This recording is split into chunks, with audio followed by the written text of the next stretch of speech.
Hi friends, CA Rajan here from Aspire Academy. Hope you are doing well and warm welcome to the channel. In the video, CA Intermediate May 2024 யாரெல்லாம் நீங்க exam appear ஆக போறீங்களோ உங்களுக்கு ரொம்ப முக்கியமான ஒரு video, skip பண்ணாம ஃபுல்லா பாருங்க. அட்வான்ஸ் அக்கவுண்டிங் பேப்பருக்கு நான் ஒரு ABC அனாலிசிஸ் பண்ணி வச்சிருக்கேன். அதை நான் உங்களோட இப்போ ஷேர் பண்ண போறேன். அதை ஸ்ட்ராட்டஜியாக வச்சுட்டு நீங்கள் ப்ரிப்பேர் பண்ணிங்கன்னா ரொம்ப உதவியாக இருக்கும் எக்ஸாமினேஷன் பர்ஸ்பெக்டிவில். ஸோ இந்த பேப்பர் முழுக்க முழுக்க பார்த்தீங்கன்னா அக்கௌண்டிங் ஸ்டாண்டர்ட்ஸ் பேஸ் பண்ணி தான் இருக்கு. மொத்தம் 27 அக்கௌண்டிங் ஸ்டாண்டர்ட்ஸ் டிஸ்கஸ் பண்ணியிருக்காங்க. இதை தவிர வேற சில அடிஷ்னல் டாபிக்ஸும் இருக்கு. ஸோ போலாமா? ஸோ இதான் CA intermediate advance accounting ABC analysis. இங்க 27 ஸ்டாண்டர்டும் எழுதியிருக்கேன். இதுக்கு அகெயின்ஸ்டா எதெல்லாம் A, எதெல்லாம் B, எதெல்லாம் C, என்னோட பர்சனல் ஒப்பீனியன் இது and based on my experience நான் ஷேர் பண்றேன். பாருங்க. AS1 disclosure of accounting policies, இதெல்லாம் நீங்க வந்து டெஃபினட்டா ஒரு C கேட்டகரியா வச்சுக்கலாம். இது ஒரு C கேட்டகரியா வச்சுக்கலாம். AS2 வேல்யூவேஷன் ஆஃப் இன்வென்ட்ரி, இதெல்லாம் நீங்க B category. AS3 cash flow statement definitely A category, பெரிய கொஸ்டின் வர்றதுக்கு வாய்ப்பு இருக்கு. AS4 contingencies events occurring after balance sheet date, இதெல்லாம் B category. AS5 net profit or loss for the period, B category. AS7 construction contracts questions வருது, so you can say A category. சின்ன question தான், ஆனா நிறைய வாட்டி கேட்கறாங்க. AS9 revenue recognition, you can say it's B category. AS10 property plant equipment, இது நீங்க ஒரு B category-யா வெச்சுக்கலாம். AS11 forex definitely A category. நான் ஏன் A category நான் அப்புறம் சொல்றேன். AS12 government grants, we can say this is B category. AS13 investments definitely A category, பெரிய questions வரதுக்கு வாய்ப்பு இருக்கு.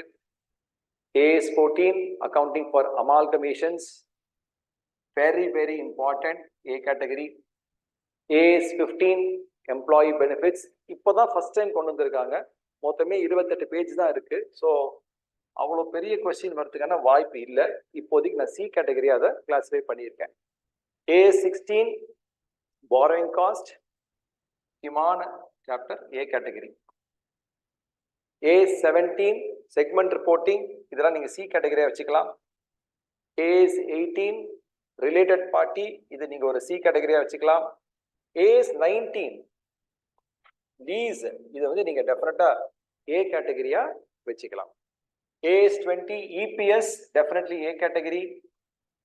AS21 is all about consolidation, definitely A category. AS22 deferred taxation, B category. AS23 accounting for associates, இது நீங்க C category வச்சுக்கலாம். அதே மாதிரி 27 joint venture நீங்க C category வச்சுக்கலாம். So AS21, 23, 27 இது மூணு ஒரு யூனிட். 21 ரொம்ப முக்கியம் A கேட்டகரி, அதனால தான் நான் 23 27 C கேட்டகரியா வச்சிருக்கேன். AS24 டிஸ்கண்டினியூங் ஆபரேஷன்ஸ் C கேட்டகரியா வச்சுக்கோங்க. 25 இன்டரிம் ஃபினான்ஷியல் ரிப்போர்ட்டிங் அவ்வளோ முக்கியம் சொல்ல முடியாது, so you have C category.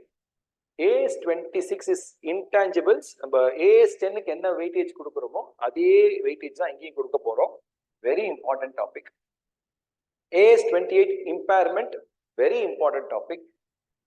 ஏன்னா AS10, AS26, AS28 இது மூணு ஒன்னா படிக்க வேண்டியிருக்கும். அது எல்லாத்துக்கும் ஒரே ரேட்டிங் கொடுத்துட்டேன், B கேட்டகரி. AS29 சின்ன டாபிக் தான், ஆனால் அது ப்ராவிஷன்ஸ் பத்தி பேசுறதுனால நிறைய வாட்டி கொஸ்டின்ஸ் கேட்கறாங்க. இது நம்ம A கேட்டகரியா வச்சுக்கலாம். புரியுதுங்களா? அது AS4ஓட படிக்கிறப்ப அது AS29 சேர்த்து படிச்சிருக்கேன். ஏன்னா AS4 is quite easy, but AS29 கொஞ்சம் ட்ரிக்கியான ஒரு டாபிக். அது சின்ன டாபிக் தான், பட் அதுல நிறைய கொஸ்டின்ஸ் வருது. 4 மார்க் கொஸ்டின், 5 மார்க் கொஸ்டின் கட்டாயம் நிறைய வாட்டி வந்திருக்கு. So I am putting it as A. So இந்த 27 ஸ்டாண்டர்டோட கிளாசிபிகேஷன் இதுதான். இதை தவிர்த்து there are some specific topics, financial statements of companies. அதாவது கம்பெனியோட P&L அக்கௌண்ட் பேலன்ஸ் ஷீட் போடுங்க அப்படின்னுவாங்க. the generic problem. ஓகே, இது டெஃபினெட்லி இது ரொம்ப முக்கியமான ஒரு டாபிக். எதை படிக்கிறியோ இல்லையோ இதை படிச்சுட்டு போயிடு எக்ஸாம். ஏன்னா இதுல வந்து P&L account format, balance sheet format, அந்த வர்டிகல் ஃபார்மேட் போடணும். You have to practice that, otherwise you are not going to get that. இது ஏன் முக்கியம்னா உங்களுக்கு ஸ்டாண்டலோனா கொஸ்டின் வரும். ஒரு டீடைல்ஸ் கொடுத்துட்டு ஒரு ட்ரையல் பேலன்ஸ் கொடுத்துட்டு நீங்க வந்து P&L அக்கௌண்ட் பேலன்ஸ் ஷீட் போடுங்க அப்படின்னு கேள்வி கேட்கலாம்.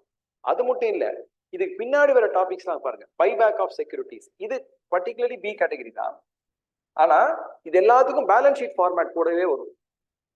அப்ப எங்கெல்லாம் உங்களுக்கு பேலன்ஸ் ஷீட் போட சொல்றாங்களோ அங்க this topic becomes very important.